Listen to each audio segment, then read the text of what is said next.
Welcome to part 28 of our Clone Wars rewrite. We are currently rewriting the character of Ahsoka Tano, and in this video we'll be focusing on Season 3, Episode 20, Citadel Rescue, where we'll be wrapping up the arc with Ahsoka experiencing the sting of failure and witnessing the struggle between maintaining and sacrificing honor in war. Thanks for joining us.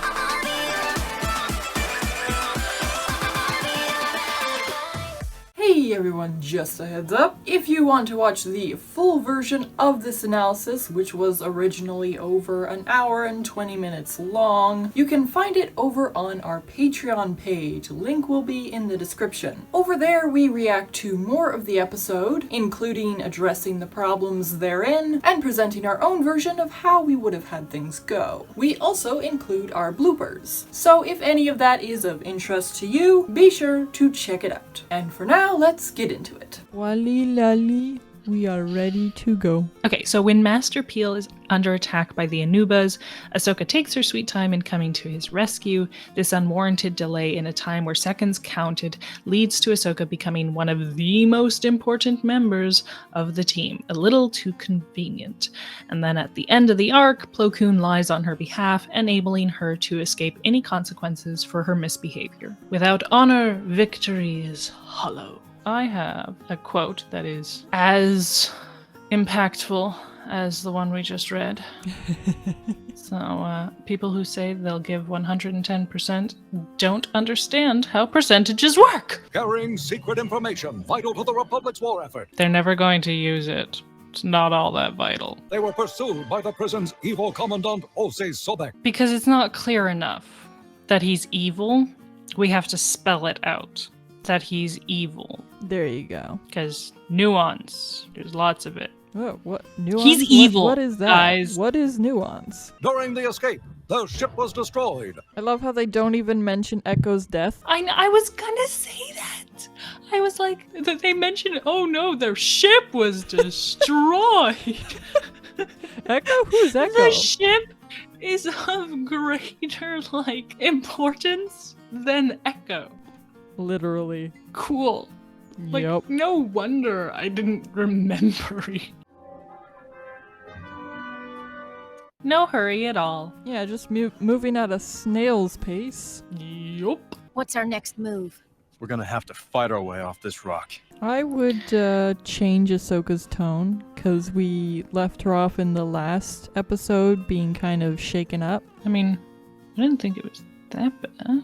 She's kind of using her Batman voice again, which always annoys me. Do we want to have her say anything else? I mean, we've already kind of discussed, we'd want to speed up the scene rather than having the meandering. They would be, given the terrain, I wouldn't want them running, but, jogging, because they're expecting a potential attack at any moment, right? So then you go from spot to spot quickly, then you stop, you look around, you go from spot to spot, right? So you'd have people constantly looking up, because that's the other thing. They're all just straight faced looking ahead of them, no one's looking around, or there's no sense of urgency, there's no sense of danger or anything. And then they're like, we're going to have to fight our way off this rock. It's yeah, I can really tell. See, these guys are kind of paying attention.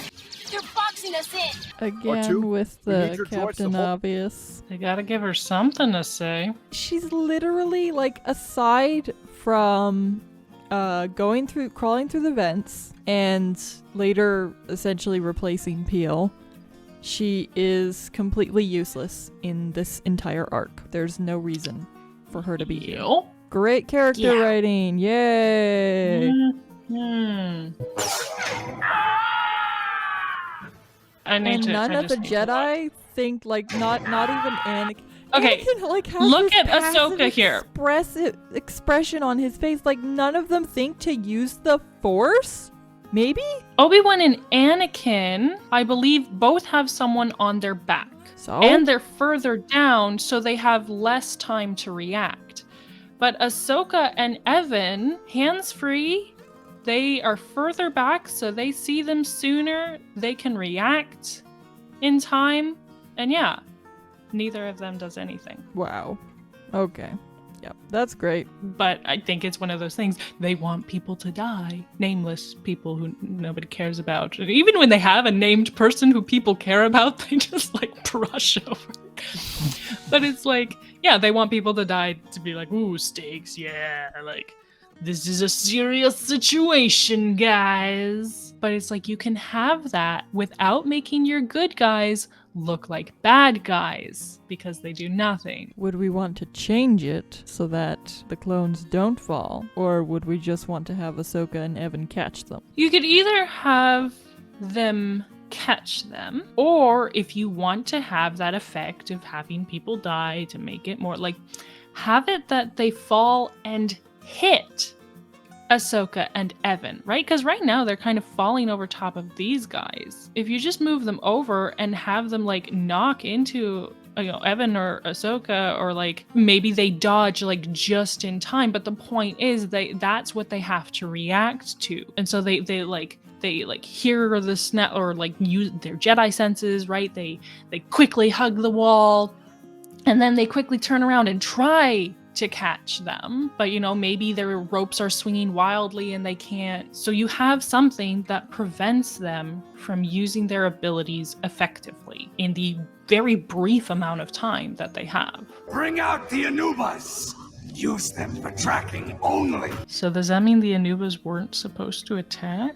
It's a bit of a problem. What if your Jedi friends are not there when we arrive? Keep moving and you won't have to worry about that, Tarkin.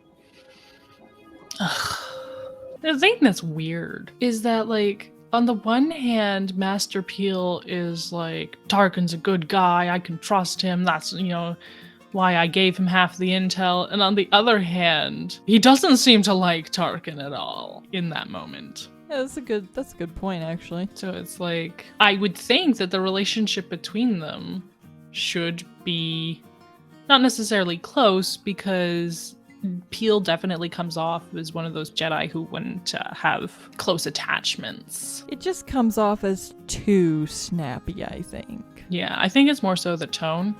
Like, I might, and the fact that like, his if I face is a decided not permanent to frown. change the wording, I would probably give it to Obi-Wan and inject some of his classic sassiness in there. Yeah, I think it would come off a lot better in Obi-Wan's more sassy tone. Half the intel with that guy.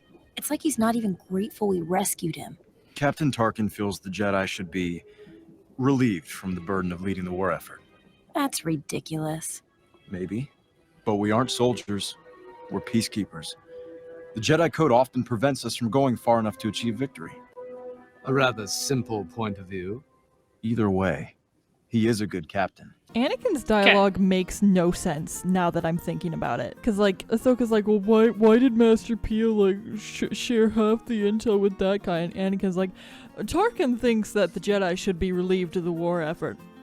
What does that have to do with what I just said? And the fact that he's like, Tarkin's a good captain. When did you see Tarkin being a good captain? His dialogue makes no sense at all. Well, in terms of him being like, oh, Captain Tarkin feels the Jedi should be relieved from the burden, I think that's more a response to her secondary statement that it's like he's not even grateful we rescued him, right? So he's more so responding to her comment about his attitude toward them, rather than, her initial question, why did Master Peel share it with him? Which honestly, I mean, he wouldn't really have an answer to, so kind of makes sense for him to respond to the second thing. In that case, I'd make it a little clearer. Well, it's very easy. Just cut her stupid, why did he share half the intel with that guy? You could just have her remark to Anakin be like, it's like he's not even grateful we rescued him, right? Or like phrase that's it, like, more as a question. Like, I'm starting to wonder, like, if he's even grateful we rescued him. Though again, like, would we want the focus to be on, oh, Tarkin's not grateful enough, rather than like the fact that he's blatantly disloyal to his own allies? Yeah, because the way we have it set up is that he showed disloyalty by being like, oh, abandon them and just take me. Maybe instead of her focusing on Tarkin being ungrateful, she could more so bring up the fact that, like, he's not he's not showing faith in his allies. Which is something that will come up again in the season 5 finale arc. So, and then Obi-Wan says, maybe Ahsoka could kind of like be subtly calling back to Anakin and Tarkin's conversation in the pipeline by saying like, yeah, he doesn't seem to have a lot of faith in the Jedi, and she gives Anakin a very pointed look. Right, because if anything, she kind of wants to have that conversation with him, because she was kind of like surprised to hear that he shared her doubts. Yeah. I think, because I would just cut her stupid, that's ridiculous. So I would just have him say, Captain Tarkin feels the Jedi should be relieved from the burden of leading the war effort, because the Jedi Code often prevents us from going far enough to achieve victory. We're not soldiers, we're peacekeepers. So it's basically he says the same thing, but it's flipped around a little because you don't have her stupid interjection there. Okay. And going back, obviously we'd get rid of the eye roll. If we were to replace it with something, I just have her like have this kind of grim look. Yeah, kind of have her like, because in the last episode she was like trying to like put on this confidence, but then she got shook up. So that she's not putting on that look anymore. So then it's kind of just like, dude, what is your issue? And she kind of wants to prod Anakin. Though with Obi-Wan, because the way I have the Anakin's dialogue currently mixed up, it doesn't make sense for Obi-Wan to point out that it's a rather simple point of view. Actually, speaking about the comment about how the Jedi Code prevents them from going far enough to achieve victory, someone in our Discord server mentioned, or was it? No, I think it was the comments. Someone in the comment section on our videos pointed out how many times Anakin and Obi-Wan have committed war crimes in order to achieve victory. And it's like, I think that, you know, they're doing what it takes to achieve victory. So this remark that, the Jedi Code prevents us from achieving victory, is like, well, obviously it doesn't, unless you're admitting that you're breaking the Jedi Code in those moments, in which case we have something else to talk about. Mm-hmm. Like, obviously in our version we wouldn't want the heroes committing war crimes, so that wouldn't be an issue with our rewrites. Yes. So. And it would also, like, that line would make more sense if you actually had episodes and arcs where the heroes lost. Exactly. Because we only ever see them win. Like, there's definitely, like, in arcs, they'll have a loss and then they'll end with a win. So ultimately, it kind of negates that loss. Yeah. So in a sense, they never lose, even though there are minor losses. Like and the, so the yeah, war after they win and completely win and win and win and win, it doesn't really make sense to be like, oh, you know what, these guys don't go far enough to achieve victory. Like, we always achieve victory in the end, buddy. Like, yeah. What's your deal? But yeah, so we would have obviously losses, so this line actually makes sense. We'd want the conversation, because like basically the way it is here, they just kind of gloss over it. So we'd want to actually kind of delve deeper into that conversation. Would we want to have Obi-Wan interject, or would we want to have, like, keep it between Anakin and Ahsoka? I think I do like the idea of Obi-Wan having a bit of a say in the conversation. Yeah, kind of mentoring the both of them. Yeah. If anything, because we could give weight to the pithy quote at the beginning by having Obi-Wan say something along the lines of, well, without our code, without our honor, we're just as bad as the Separatists. But yeah, at the end, what he says, yeah, if we sacrifice our code, even for victory, we may lose that which is most important, our honor. That's the very last line. If anything, so it's it like, just I feels understand, like a throwaway line. Yeah, like, it's like, I understand why they wanted to save that line for the last moment in the episode, but you could end it differently and still have an impactful ending. And because, yeah, if you don't have anything here, then at the end, like, you don't really get to see that theme in play, because they never discuss it until, like, the very end. And so then it's not going to really stick with you as much. Yeah, exactly. It's like you've said, like, they only care about the beginning and the end. So that's where they put the message they want, just at the beginning and tacked on to the end. And they don't care about the middle, but the middle is the most important part for, like, establishing the theme you want. Like the body of the episode, right? Like, yeah, if we're going with, you know, the 22-minute deadline, it's like you've got 20 minutes in the middle there. Make them count. Yeah, instead of just wasting it. Okay, so I would have Captain Tarkin feels the Jedi should be relieved from the burden of leading the war effort because we're not soldiers, we're peacekeepers. And the Jedi Code often prevents us from going far enough to achieve victory.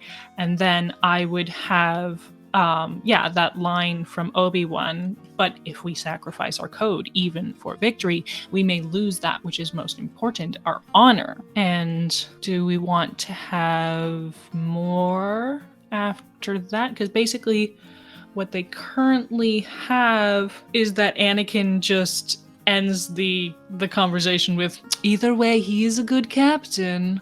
Yeah, no, that's stupid. Then that's the end of the conversation. That's very, very dumb. So do we want to have Obi-Wan have the last word? I wonder if, because I was thinking at first of giving this line maybe to Ahsoka, but it didn't quite seem to fit. But then I was like, well, what if we gave Anakin something along the lines of, well, is honor enough in the long run? Does honor really cut it? I like that. Let me just read the entire conversation they have at the end. So Obi-Wan says, I'm not sure what to think of Tarkin. Anakin replies, well, I think we need people like him. This is war. If we aren't willing to do what it takes to win, we risk losing everything we try to protect. Obi-Wan responds, unfortunately, war tends to distort our point of view. If we sacrifice our code, even for victory, we may lose that which is most important, our honor. Maybe a mashup. Ending with, Tarkin's a good captain, we could take that line from the end where Anakin's like, well, we need people like him. This is war. Yeah. I think we could still have your line about, like, well, honor doesn't cut it. I think, and then add, I think we need people like him. This is war. And maybe, like, if we want to have Obi-Wan have the last word, then we would have him say, unfortunately, war tends to distort our point of view. Would we want to give Ahsoka anything more in this exchange? Like, how would she respond to Anakin's, like, honor doesn't cut it? Would she just kind of be, like, quietly thoughtful, or...? I can't really think of anything that we could have her say at that moment. If anything, like, I think it would be fine to have her kind of soaking in these two perspectives from both from people that she greatly respects and looks up to, and they're both saying two completely different things, and she's kind of stuck in the middle of this going like, okay, what am I supposed to think? Yeah. The next kind of moment, because the conversation had ended after, oh, well, he's a good captain. And then they walk a little further and then they hear the Anubas. So I think I would interrupt the conversation with the sound of the Anubas. And that's what brings it to an end. Okay. So Anakin could get the last word, or Obi-Wan could get the last word. And then I would have it that, like, the other is maybe, like, looking like they're going to respond or thinking of a respond or like something, but then they hear the Anubas. Did you hear that? They're going to have company. Do we want to have Ahsoka be like, maybe that's the one thing she could say in this conversation. Did you hear that? I'm good with that. We'll let her keep the Captain Obvious line for once. It's less Captain Obvious because she's not saying, I heard a sound. She's asking, did others hear that sound as well? To be fair, it was pretty loud, so... There is potentially that it's like the audience won't necessarily know if that's the sound of a creature or the sound of a soundtrack. Oh, yeah, that could just... So then having a character be like, did you hear that? Clarifies that, no, this is a sound being heard in universe. And then you get his cool line, we're going to have company. Bum, bum, bum. So yeah, it gets interrupted by the sound. Maybe because Anakin and Obi-Wan are so kind of like focused on the conversation they're having, then yeah, maybe she kind of like puts a hand up and is like, wait, do you hear that? And then Evan Peel is walking by, and he's like, yeah, we're gonna have company. Those creatures are gaining. We're gonna have to deal with them. What about using this cave to surprise them? If we can get them to pass by, we can attack them from behind, but we need a distraction. Leave that to me. And Obi-Wan, of course. Other than maybe some adjusting Ahsoka's tone, I don't really have a problem with that exchange. They're Yeah, same. working together. Yeah. Thought so. The droids are nowhere in sight, and the animals that were meant for tracking immediately attack. Wow. Continuity. Oh, I have that set up as if this is the payoff. Yeah, it's just a complete contradiction. Yeah, because I'm looking through the transcript here, and I don't see any moment where you have, like, the evil guy. Like, oh no, my Anubas, they died!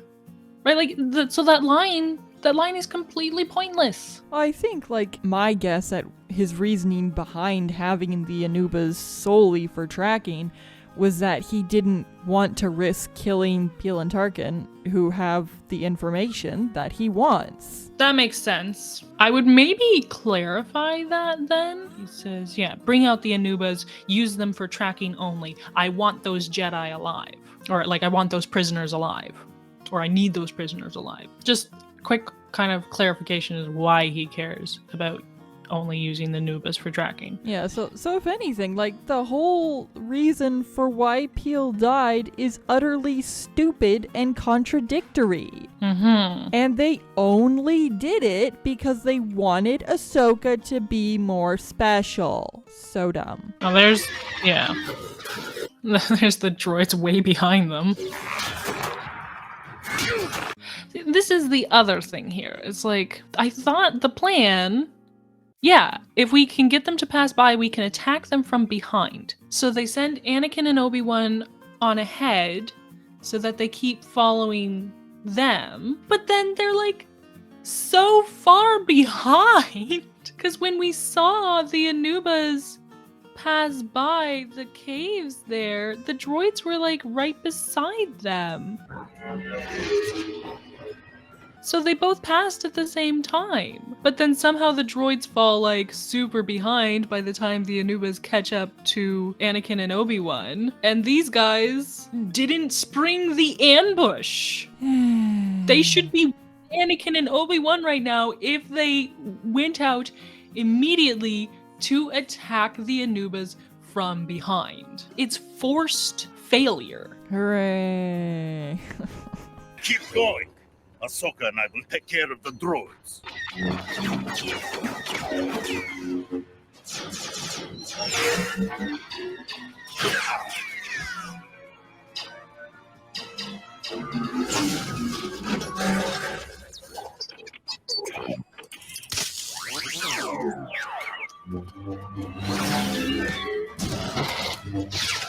I just want to say, I'm really enjoying how they're kind of giving multiple characters a chance to look cool. Yeah. Like, even Tarkin, like, he's just doing what he can. But yeah, they almost shot Tarkin. Like, literally, if that clone hadn't sacrificed themselves for Tarkin, then it wouldn't matter if Peel gave his information to Ahsoka. Yeah. That would be that. Yeah, like, OC's strategy is utterly stupid. OC Sobek, you know? Evil guy. Oh, I couldn't remember his name, that's why I kept calling him Evil Dude. Yeah, I figured. When you said OC, I thought like OC, like own character or original character. No, OC Sobek. So I was like, what are you talking about? I would have it that the Anubas actually do what they were intended to do. They just track. And what would we have the droids doing though? I think because do they know that it's Peel and, well, they know that Peel at least has half the information. Do they know that Tarkin has the other half? I don't know. Their goal should be to capture, not to kill. All this time trying to kill. Yeah, it's utterly stupid. I think I would just change it, so, and you'd have to, retroactively adjust the episodes we've already picked, but like have it so that the droid weapons are set to stun. Yeah, boom. There you go. Because there's a couple interesting ways you could play with this story. Like they never do anything with the information anyways. You could have it that maybe Peel dies before he's able to give Ahsoka the information. Yeah, there you go. That would fix that giant plot hole of them not using that information. And if anything, then it's a loss. Right? This would be a perfect opportunity to have a loss. Mm-hmm. And I mean, it doesn't change the end of the episode. They still have to escape. But yeah, so droids are trying to stun them, because you could still have it that, like, just simply due to the situation, they can't try to carry their stunned comrades. They have to just leave them as if they're dead. The Anubas could like form a circle around them to kind of like, hem them in, make it harder. So they would still be like attacking the Anubas, but like the Anubas wouldn't be like trying to kill them. But then you run into the question of, okay, how are these things so well trained? I don't know. I think we can get away with it.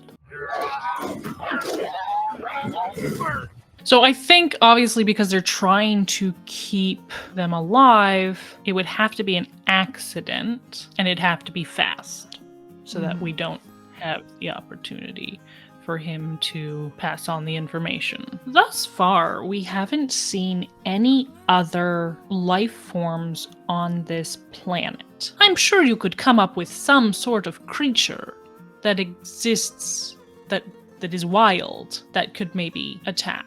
You could have, like in the opening of the last episode, we talked about like how Anakin had to kill that droid that was following them, right? Like you could just switch that to be one of these kinds of creatures. It's the same outcome effectively, but then it kind of foreshadows there are these creatures here. They're dangerous. Our heroes have to watch out for them and the droids, and like everything is against them right now. Would it be like a small creature or a big creature? A deadly creature. There you go. So like we could have like, it. They're in these caves here, so maybe the caves are where these creatures kind of hang out. So they maybe they disturb one giant creature, or maybe they disturb like a horde of smaller creatures.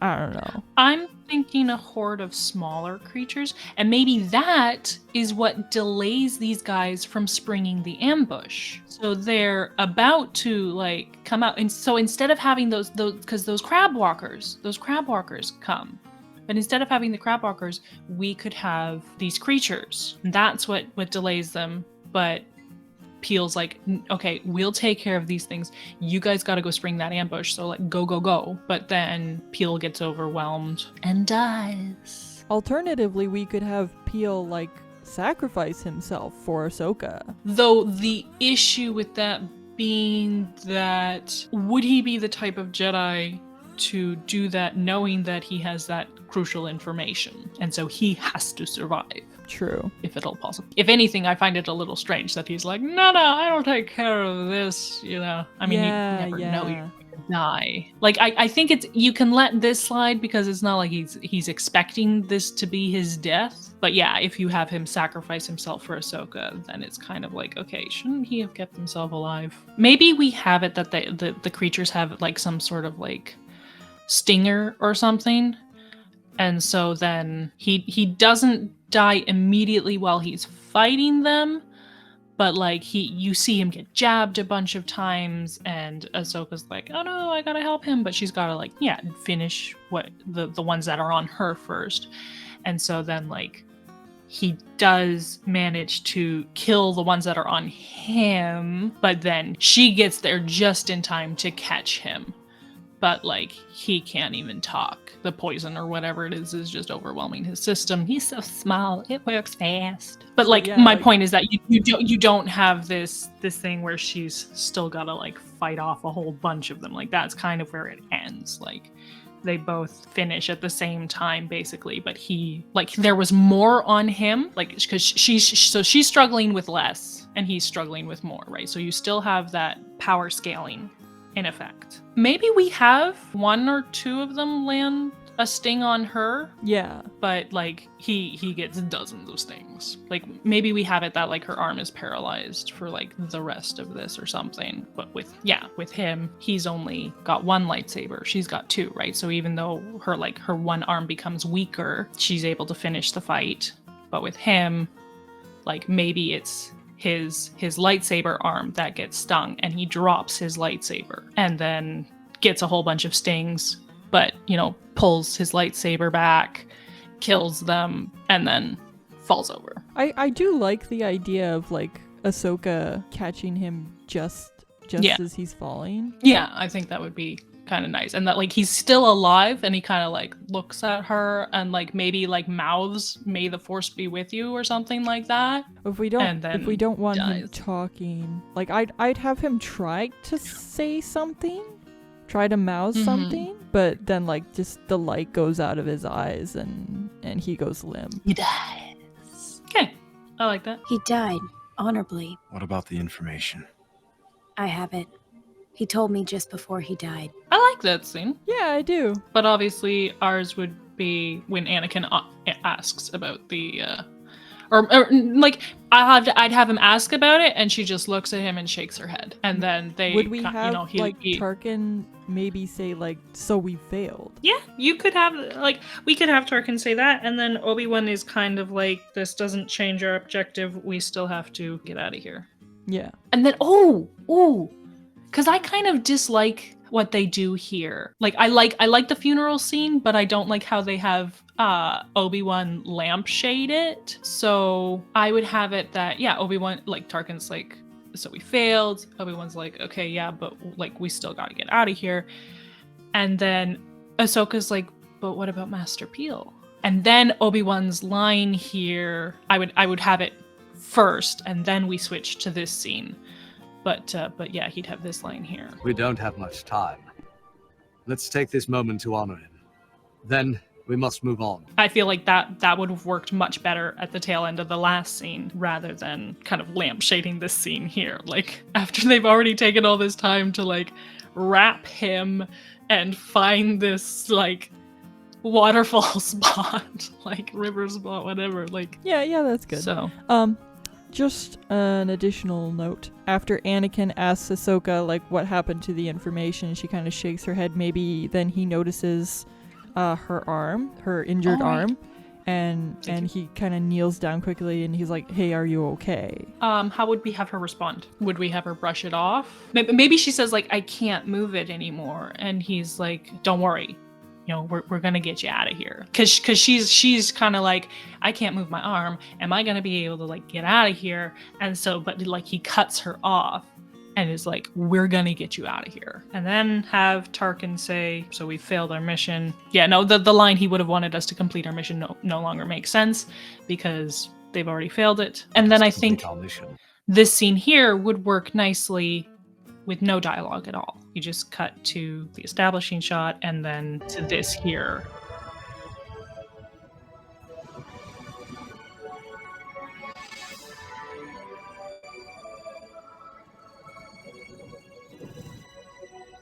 Boromir! But yeah, like it's not a bad scene, but like I think it would work better having that kind of like introductory comment at the end of the last scene. Then that scene is just like no dialogue, just that music, just that moment. Would we want to have Ahsoka kind of like maybe crying a little bit? Yeah, I think so. Yeah, because between the pain and the fear and his death, I think not like ugly crying, but like there's tears running down her face. Yeah, and maybe her arm is like bandaged or something.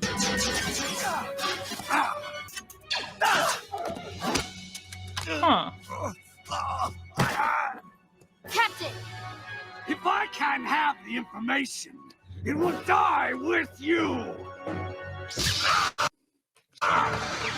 So he did know that it was Tarkin who had the other half. Yeah, I guess he did. I guess he wouldn't realize that, in our version, I guess he wouldn't realize that Peel is dead. He doesn't realize in this version. Apparently not. Actually, what if he notices that Peel is gone and like he starts to taunt them and gloat. Like, so like he gets shot down and then he's kind of looking around and he's like, Master Peel is gone.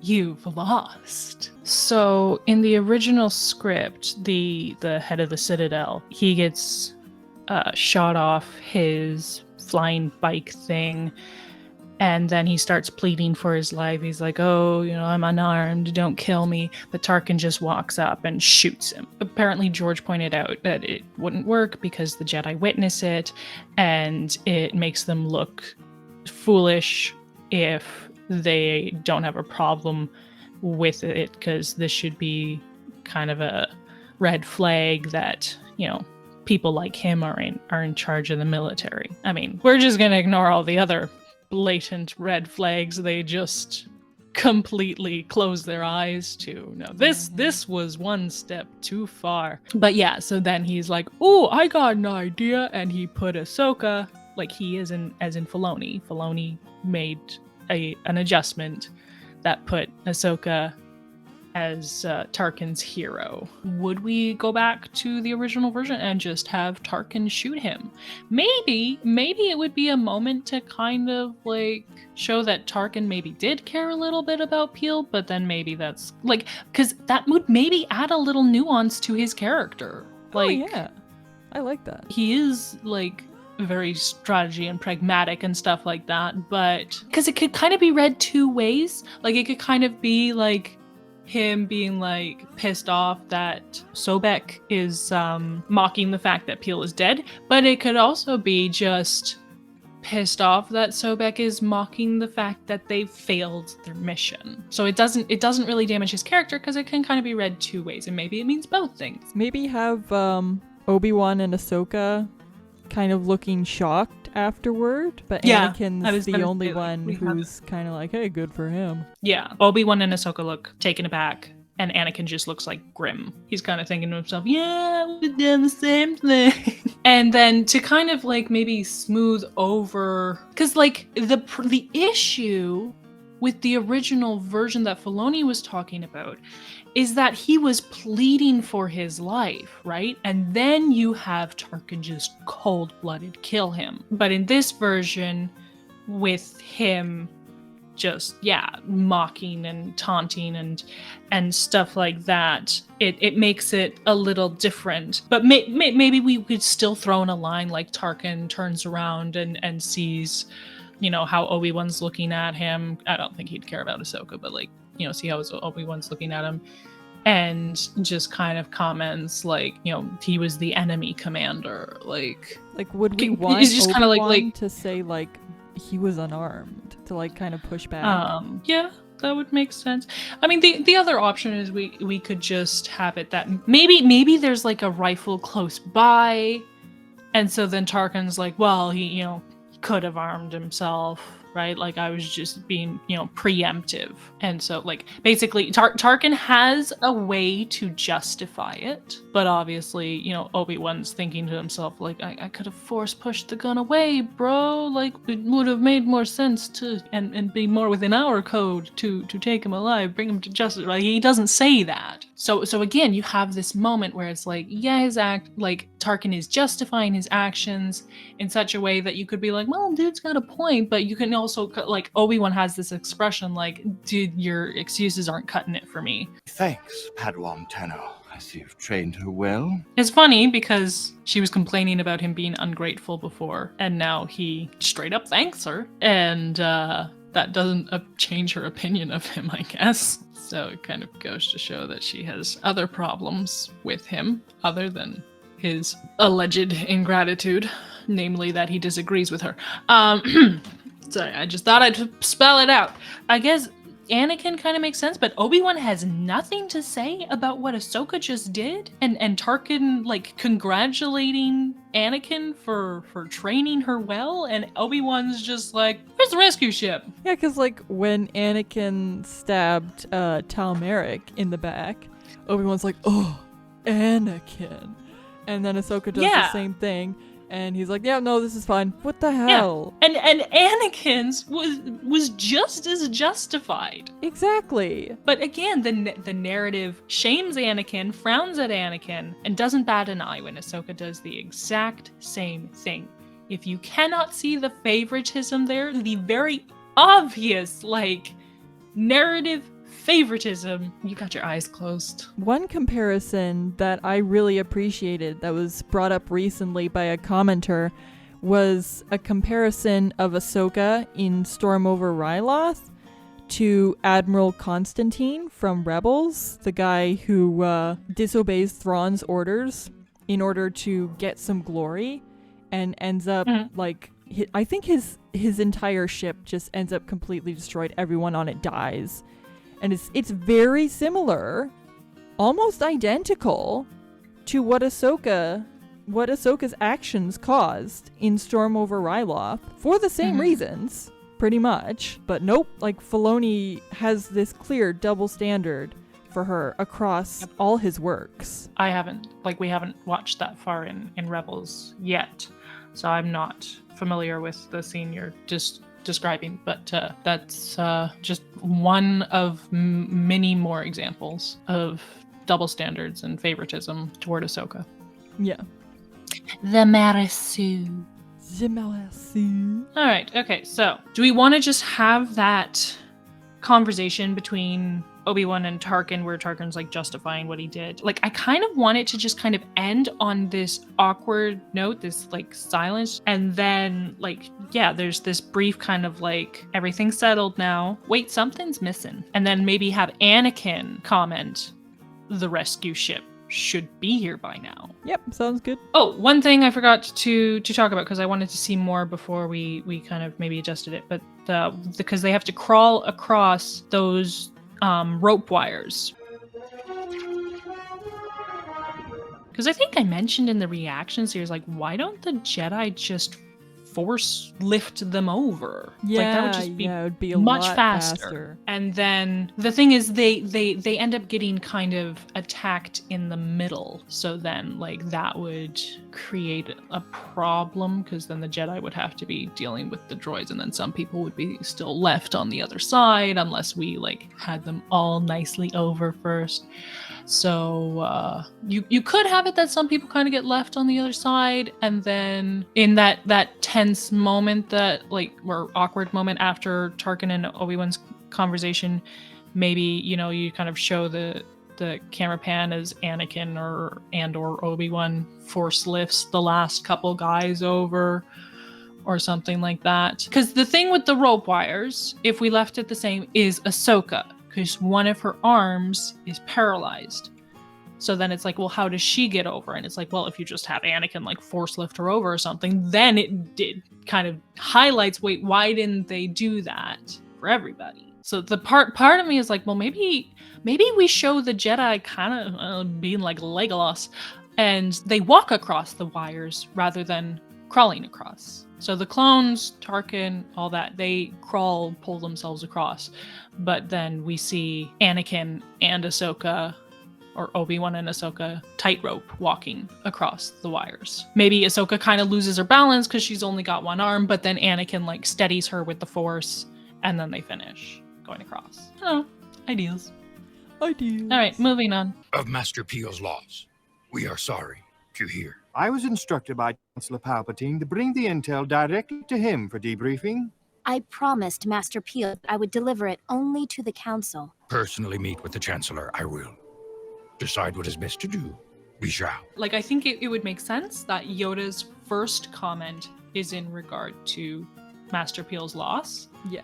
And then maybe he inquires after the coordinates, but they report, unfortunately, that information died with Master Peel, and Yoda's just like, okay, I will meet with the Chancellor and let him know. I don't know. Basically that, right? Like, still has his line about meeting with the Chancellor to discuss and decide what to do. Tarkin does still have one half of the information. Would they do anything with that?